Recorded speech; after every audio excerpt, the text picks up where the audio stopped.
¿Por qué las lenguas como señal? Dios te bendiga. Hoy 14 de junio, un domingo frío, vamos a estar continuando con esta serie del bautismo en el Espíritu Santo. Y ya sin perder más tiempo vamos a estar adentrándonos en las Escrituras y respondiendo esta pregunta: ¿por qué las lenguas como señal? Tres razones por las que Dios ordenó las lenguas. La primera que vamos a estar analizando para llamar la atención hacia la nueva era que estaba comenzando. El primer paso del nuevo pacto comienza con Juan, anunciando que él estaba bautizando en agua, pero vendría uno que bautizaría en Espíritu Santo y fuego. El último paso de esta inauguración del nuevo pacto es el día de Pentecostés. Fue indicado por fenómenos meteorológicos, como en el antiguo pacto del Sinaí, así por viento como por fuego. En Pentecostés también hubo viento y lenguas que se aparecieron como de fuego. Pero se agrega ahora un fenómeno nuevo, que son las lenguas. Algunos ven la antítesis con la confusión de lenguas en Babel. Aquella era para separar a los hombres que querían hacerse un nombre y ser como Dios, pero esta vino para unir a los hombres que quieren levantar el nombre de Dios. No hacerse como dioses, sino levantarlo a Dios mismo. Así vemos la antítesis de las lenguas en Babel. Este nuevo fenómeno subraya que todo el pueblo de Dios iba a hablar siendo inspirados por el Espíritu Santo, tanto en las lenguas como en las profecías, como en las palabras de conocimiento y más dones que luego Pablo va a estar enumerando. El suceso que Moisés anhelaba en Números capítulo 11 y que le dijo a Josué: ojalá, vos tenés celos de mí, que hay otros que están profetizando, ojalá todo el pueblo de Dios profetizase. Y que luego el profeta Joel profetizó: derramaré sobre toda carne mi Espíritu Santo y vuestros hijos y vuestras hijas profetizarán. Ahora estaba ocurriendo en el nuevo pacto a través de las lenguas, siendo inspirados por el Espíritu Santo. Este es la primera razón por la que Dios ordena las lenguas: llamar la atención hacia una nueva era que comienza y con un nuevo fenómeno que se agrega para este anuncio de este nuevo pacto. Ahora el segundo: las lenguas subrayaron, enfatizaron la gran comisión mundial que les había dado a los discípulos. El Señor Jesús, antes de ascender a los cielos, dijo: por tanto, id y haced discípulos a todas las naciones. Los varios idiomas les servían para recordar que todas las naciones necesitaban oír del Evangelio. Dice el libro de Hechos que estaban atónitos y maravillados, diciendo: miren, ¿no son estos todos galileos los que hablan?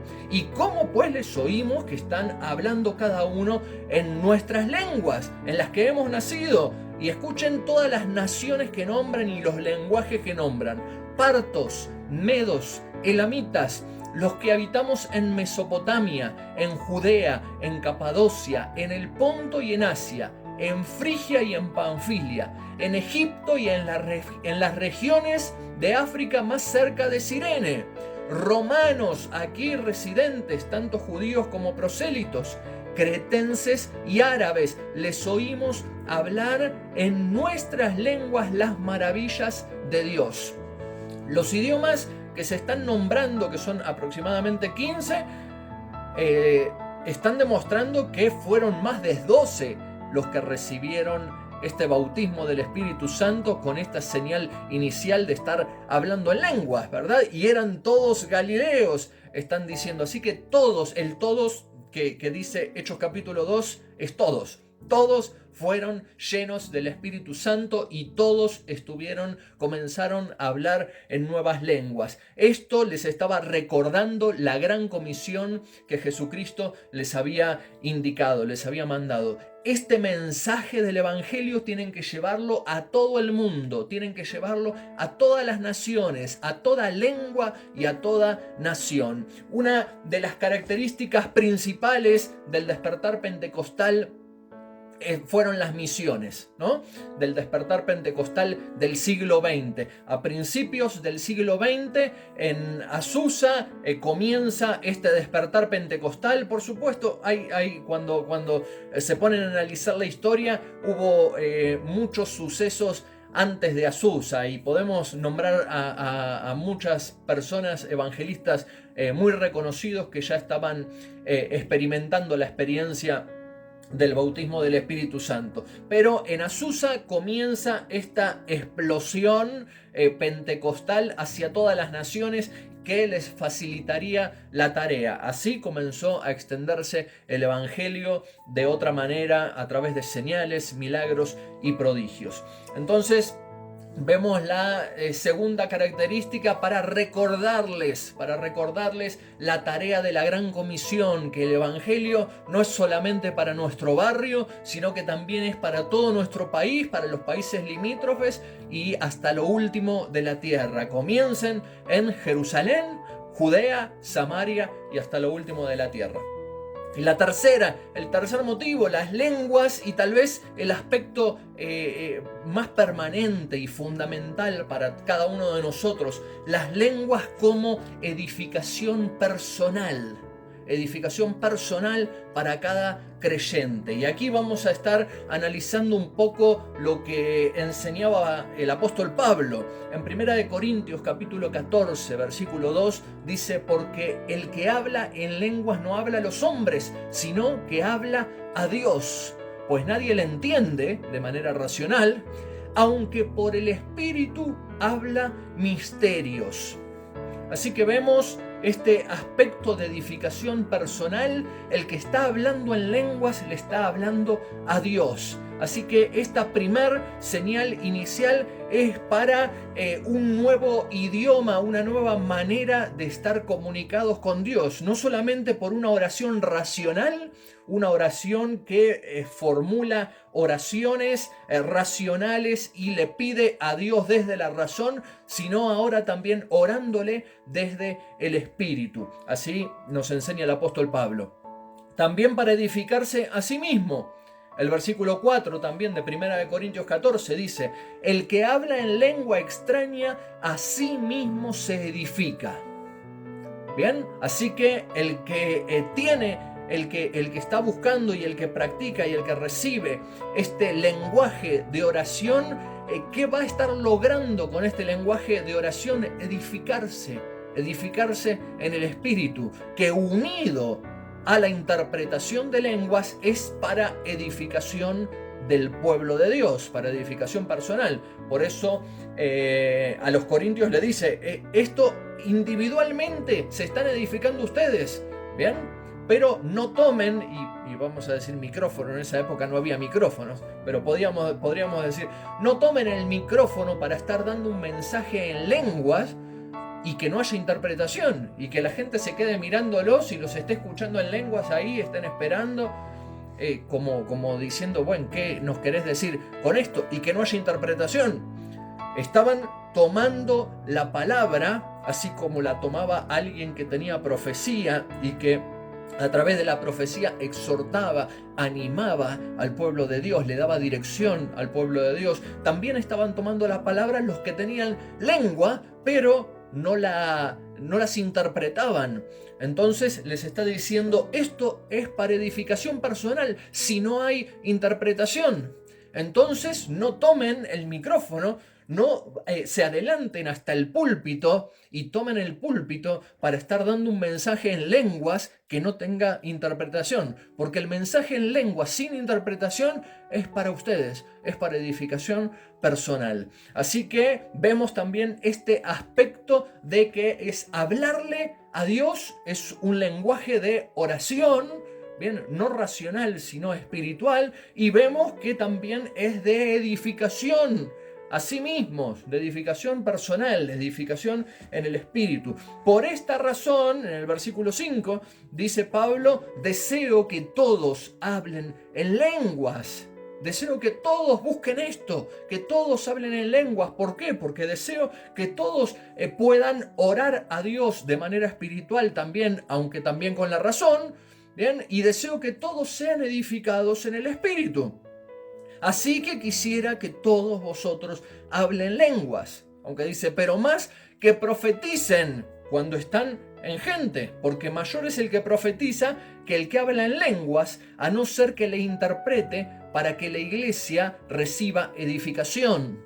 Toda esta enseñanza la está dando en un contexto de culto público. ¿Bien? Entonces está diciendo, si van a estar hablando en lenguas, que haya un intérprete, porque si no, es para edificación personal sola. ¿Bien? Ahora, para edificación personal sola no se puede profetizar, porque la profecía es para edificación de los demás. Entonces, si vos estás solo en tu casa y estás orando para llenarte de Dios, para afirmarte en Dios, para crecer espiritualmente, para fortalecerte espiritualmente, estás en tu oración personal, en tu oración devocional, ¿qué está diciendo Pablo? Oren en lenguas. Oren en lenguas, porque el orar en lenguas es hablar con Dios. El orar en lenguas es edificación personal. Como las lenguas son un medio de edificación espiritual y están disponibles a todos sus hijos, ¿por qué Dios iba a prohibir este medio de edificación a algunos de sus hijos?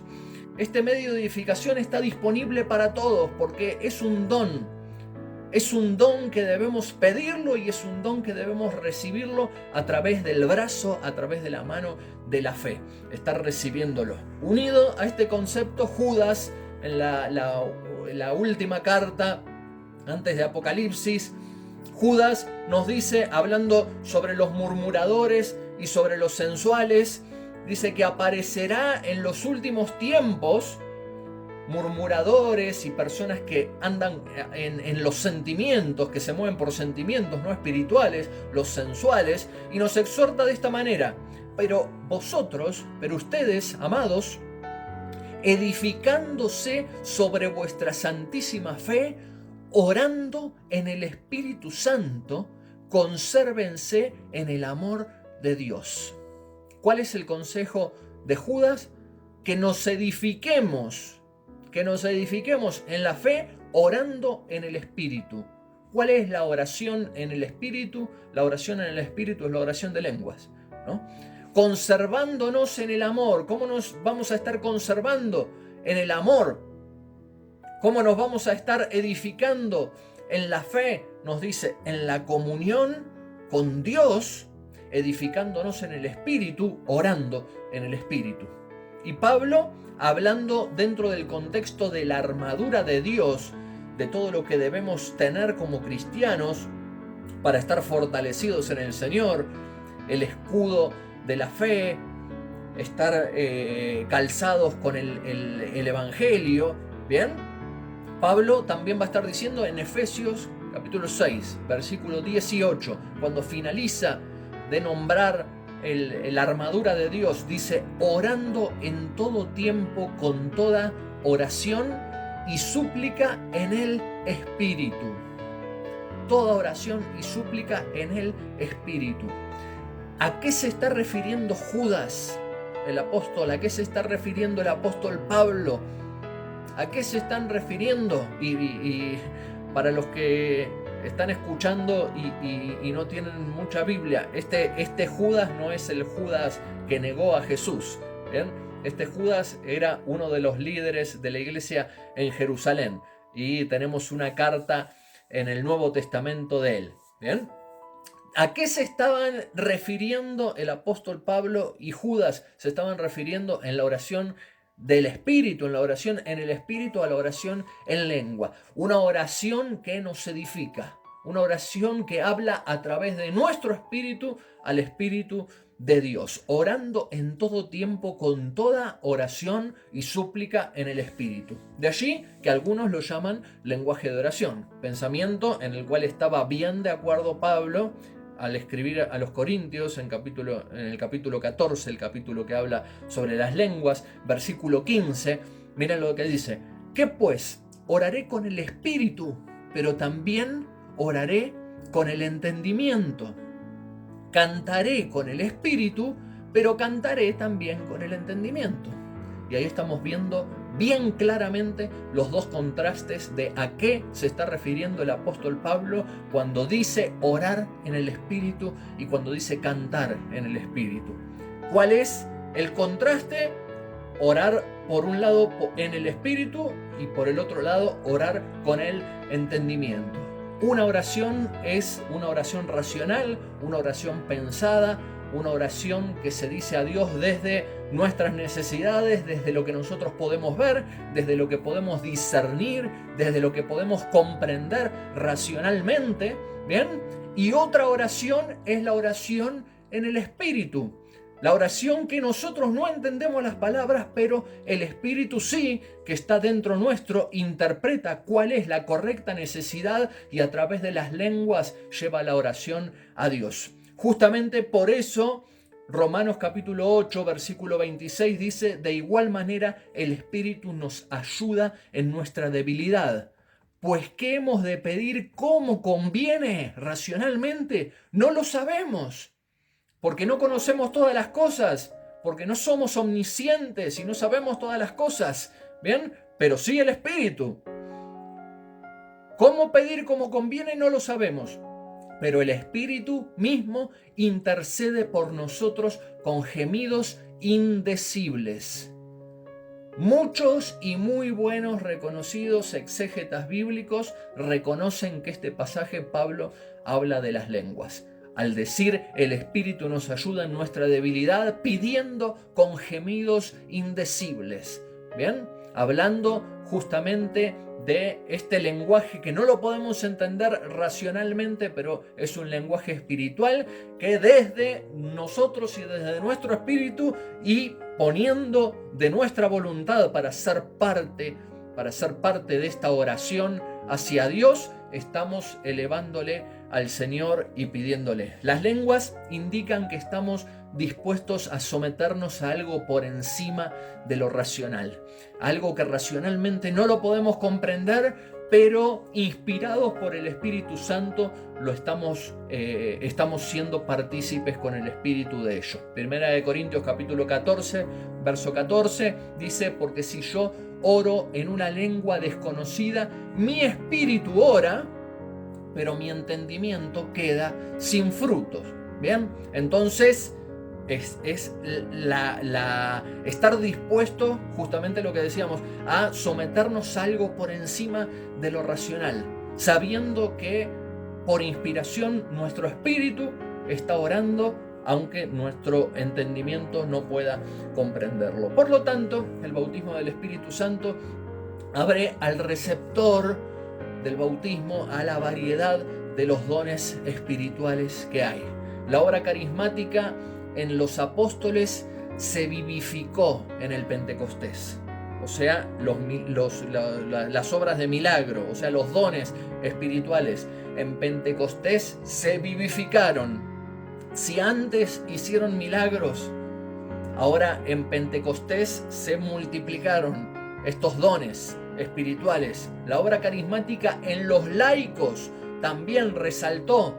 Esteban y Felipe no eran apóstoles, eran laicos, eran personas que se habían convertido y que ahora estaban aprendiendo del Señor Jesús y habían recibido el Espíritu Santo y comienzan a ir uno a Samaria, otros allí en Judea, y las señales y los prodigios los seguían. Ellos predicaban y manifestaban el poder de Dios con señales. Así que la obra carismática después del bautismo del Espíritu Santo resalta también en los laicos, y la obra carismática en los que han experimentado el bautismo del Espíritu Santo es evidente. Esto desde que comenzó el movimiento en este nuevo despertar pentecostal en el comienzo de la década de la primera década del siglo XX, comenzaron a crecer las manifestaciones carismáticas, tanto que pasaron a toda denominación, ¿no? De hecho, bueno, el Pentecostés no tenía una denominación y creció con algunas personas que estaban buscando en fe estas manifestaciones, que las veían en la Biblia y que tampoco se veían en sus iglesias, y de repente este despertar comenzó a unir a un montón de gente de diferentes organizaciones, de diferentes iglesias, de diferentes interpretaciones de la fe cristiana y las unieron en esta experiencia pentecostal. Y de allí que comenzaron a reconocerse como pentecostales. Pero en pocas décadas, 3, 4 décadas, alcanzó a todas las denominaciones. Hoy todas las denominaciones, o casi todas las denominaciones, son denominaciones que se perciben, se saben carismáticas. Bien, aunque tal vez no adoptaron el nombre pentecostal porque ahora se refiere a una denominación, el nombre pentecostal, pero sí son de su denominación, pero carismática, un área carismática, tanto que hasta aún la Iglesia Católica Romana tiene un área que es carismática, que es la que comenzó a darle lugar a estas manifestaciones del Espíritu Santo, al bautismo del Espíritu Santo, a las lenguas y a la oración por sanidad, por liberación y tantos dones que dejó el Señor para poder estar haciendo la obra de la Gran Comisión. Todos los ministerios evangelísticos caracterizados por dones espirituales fueron bautizados según el libro de Hechos capítulo 2. Podemos estar nombrando algunos y pueden estar viendo un poquito sus biografías o libros que dejaron escritos o bueno, personas que también están vivas. Smith Wigglesworth, John Lake, el hermano Branham, Catherine Kuhlman, Amy Semple McPherson, la fundadora de la Iglesia Cuadrangular, el matrimonio Hunter, Charles y Frances Hunter, T.L. Osborne, el evangelista que iba a venir acá a Argentina y finalmente terminó viniendo otro evangelista que también produjo un avivamiento en Buenos Aires, ¿no? Reinhard Bonnke, un alemán, Carlos Anacondia en Argentina y Claudio Freyson, Bill Johnson en Estados Unidos y tantos otros nombres que experimentaron el bautismo del Espíritu Santo según Hechos 2 y tuvieron un ministerio acompañado por señales, milagros y prodigios como nos envió el Señor a hacer. Personas que al abrirse a la obra inusual del Espíritu Santo tienen una sensibilidad mayor para esperar milagros. Por supuesto que hay ministerios que no experimentaron el bautismo del Espíritu Santo según Hechos 2 y son ministerios efectivos que hicieron y están haciendo una gran tarea de evangelización. Sin embargo, la normalidad de la gran comisión bíblica no debería ser solo predicar la palabra y hacer obras de caridad, sino también testificar con poder que Cristo vive y estar haciendo las obras que Jesucristo mismo hizo. Por último, deseo comentarte que cuál es la relación que hay entre la experiencia del bautismo, el hablar en lenguas y la manifestación del amor. Bien, la manifestación del amor. ¿Por qué? Porque hay críticas con respecto a que no puede alguien estar hablando en lenguas y no manifestar amor. Primera de Corintios capítulo 13 versículo 1 dice: si hablara lenguas y no tengo amor, soy como un metal que resuena. Bien, entonces a través de este versículo, y tal vez malinterpretando este versículo, dice: ¿cómo puede ser que estén hablando lenguas y se comporten de esta manera? Ahora, bueno, el pasaje es como que está mal interpretado. Una cosa no tiene nada que ver con la otra. ¿Por qué? Déjenme explicarles, no me apedreen. ¿Por qué?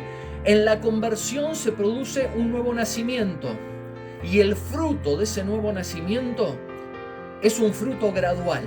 O sea, cuando alguien se convierte, no pasa a ser de un momento al otro perfecto en el sentido de ver a la persona intachable.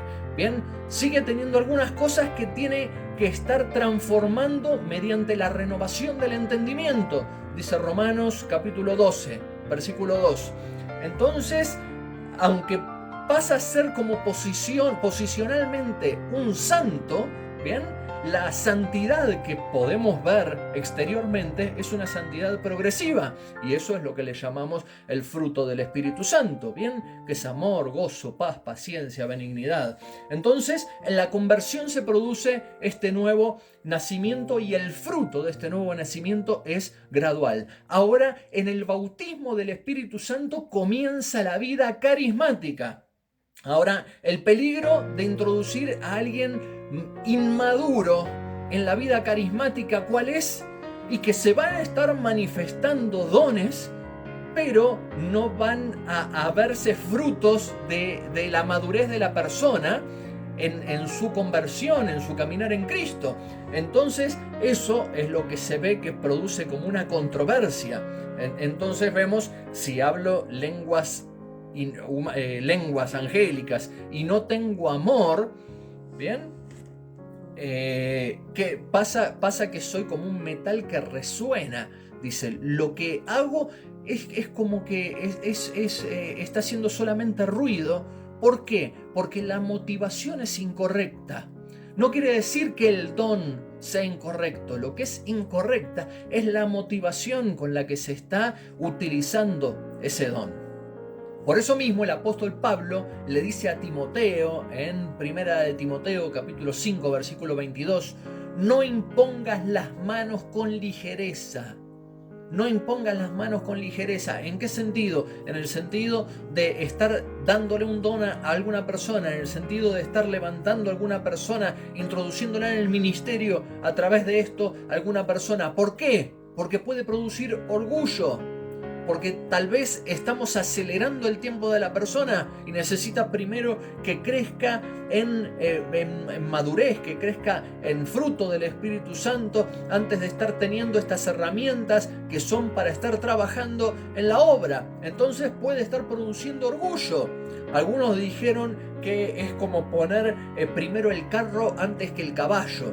Bien, entonces es como que están invertidas las cosas. El que tendría que estar tirando el carro es el caballo, y acá se invierten las cosas. Entonces puede producir orgullo, puede ser usado con motivos egoístas, bien, como lo hicieron profetas en la antigüedad, bien, que profetizaban, pero profetizaban con motivos egoístas. El profeta Balaam es un buen ejemplo de esto, que estaba profetizando y que era un profeta de Dios y aún profetizó del Mesías, ¿bien? Pero profetizaba con motivos egoístas. Entonces, no impongas las manos con ligereza. ¿Por qué? Bueno, porque puede producir orgullo, porque puede provocar que los dones se utilicen con motivos egoístas. Pero por este peligro nos vamos a privar toda la iglesia, toda la comunidad de los dones espirituales. Por supuesto que no. Si yo hablo lenguas humanas y angélicas y no tengo amor, dice Pablo, vengo a ser como metal que resuena o címbalo que retiñe. O sea, si hablo lenguas y no tengo don, el don no cumple el propósito. ¿Por qué? Porque el propósito del don, el propósito de todo don, de todo lo que nos mandó a hacer el Señor, es el amor. El propósito de todo don es el amor. El propósito de predicar la palabra de Dios es el amor. El propósito de la caridad es el amor. El propósito de sanar a un enfermo es el amor. El propósito de dar una profecía es el amor. Bien, todo lo que no esté enfocado en amor está fuera de propósito. Entonces, si hablo lenguas y no tengo amor, el don no cumple el propósito, lo uso con motivos equivocados. Ahora, ¿pero esto quiere decir que no tenemos que hablar lenguas? Por supuesto que no, no quiere decir eso. Quiere decir que tenemos que hacer las cosas con la motivación correcta y hablar en lenguas con la motivación correcta. Continúa diciendo el capítulo 13, versículo 2, y si tuviese profecía y entendiese todos los misterios de la ciencia, y si tuviese toda la fe de tal manera que trasladase los montes, y no tengo amor, nada soy. ¿Bien? O sea, si hablamos de forma inspirada a la gente, si les enseñamos con profundidad las verdades del reino y no tenemos amor, ¿qué estamos haciendo? Estamos haciendo las cosas con una motivación equivocada. estamos haciendo las cosas no por amor, sino por un sentido egoísta, por un propósito egoísta. Pero eso no quiere decir que tenemos que dejar de lado el lugar a los maestros y a la palabra inspirada por Dios, ¿bien? Porque algunos lo hagan por motivos egoístas. Por eso está diciendo, si tuviese profecía, si entendiese todos los misterios, tuviese la fe para mover montes y no tengo amor, no soy nada. Bien, pero la iglesia igualmente, está hablando particularmente, pero igualmente necesita profecía, necesita ciencia, necesita fe, necesita trasladar montes. Bien, lo que sí, cada persona necesita y debe saber que lo tiene que hacer con la motivación correcta. Amén. Y continúa el versículo 3. Y si repartiese todos mis bienes para dar de comer a los pobres, y si entregase mi cuerpo para ser quemado y no tengo amor, de nada me sirve. ¿Bien? O sea, si establecemos obras de caridad y ayudamos a la gente de forma material y no tenemos amor, pasa lo mismo.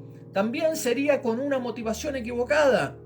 Y no por eso vamos a estar diciendo, bueno, porque algunos lo hacen con motivaciones equivocadas, dejemos de ser caritativos como iglesia. No, es nuestra tarea, es nuestro deber. Tenemos que estar ayudando al necesitado, tenemos que ser caritativos, como también es nuestra tarea estar hablando lenguas y estar siendo inspirados por el Espíritu Santo, estar dando profecías y palabras de ánimo, estar teniendo fe para mover montañas. ¿Ven? También es lo que debe hacer la iglesia, pero lo debemos hacer con la motivación correcta. No quiere decir que no debemos no hacerlo, sino que se debe hacer con la motivación correcta.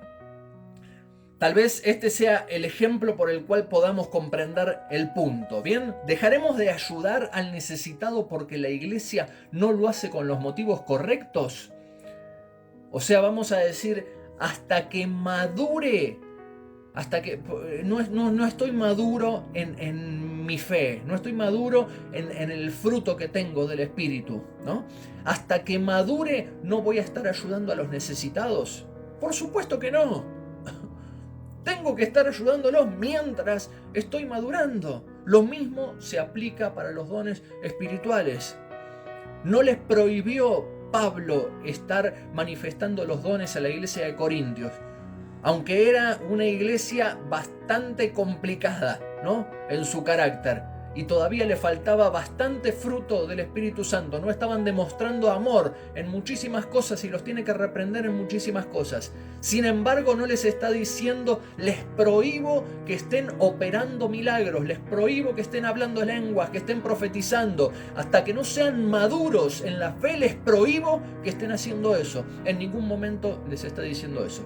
Les está diciendo, crezcan, entiendan cuál es la motivación, entiendan cuál es el propósito. El propósito es el amor. Todo lo que Dios nos da, tanto las cosas materiales para que podamos estar bendiciendo a otros de manera material, con un paquete de fideos, de arroz, con un abrigo, bien, tanto las materiales como las espirituales, para poder estar dándoles palabra de aliento, para poder estar exhortándolos a través de profecía, o poder estar ayudándolos en sus necesidades físicas o espirituales, a través de la liberación, a través de la sanidad divina, ¿bien? Y a través de las lenguas, a través de la interpretación de lenguas, todo es por amor, todo es por amor.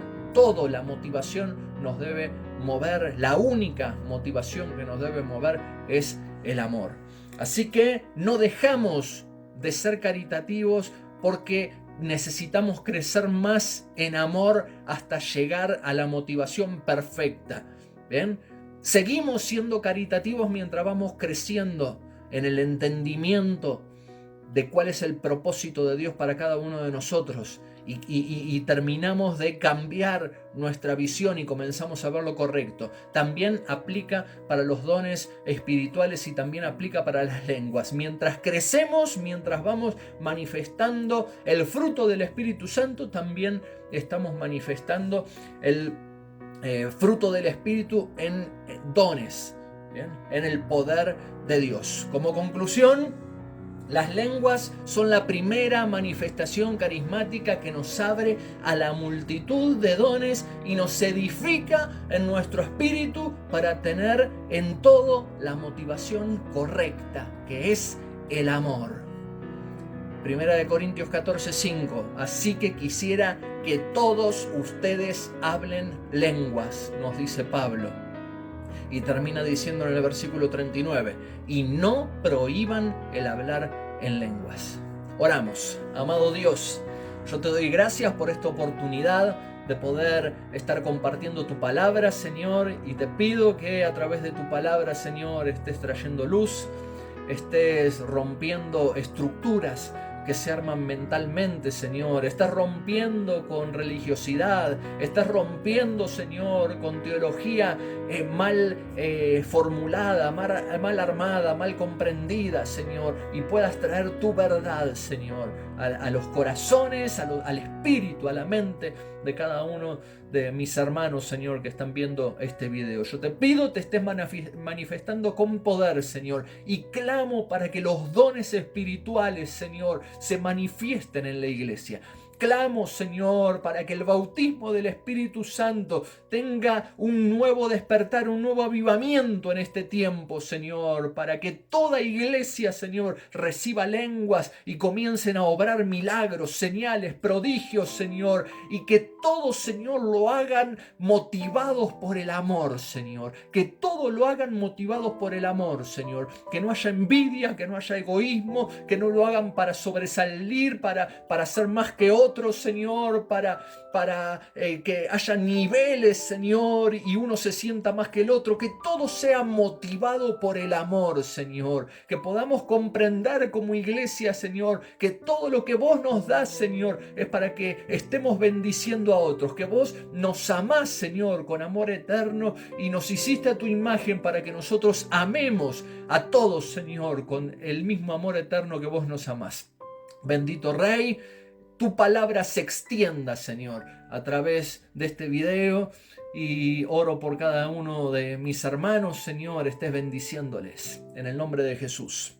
Amén, amén. Amados, Dios les bendiga mucho. Vamos a estar finalizando esta serie el próximo domingo y poder estar concluyendo este tema del bautismo del Espíritu Santo con otro punto más. Dios les bendiga, un abrazo grande para cada uno de ustedes.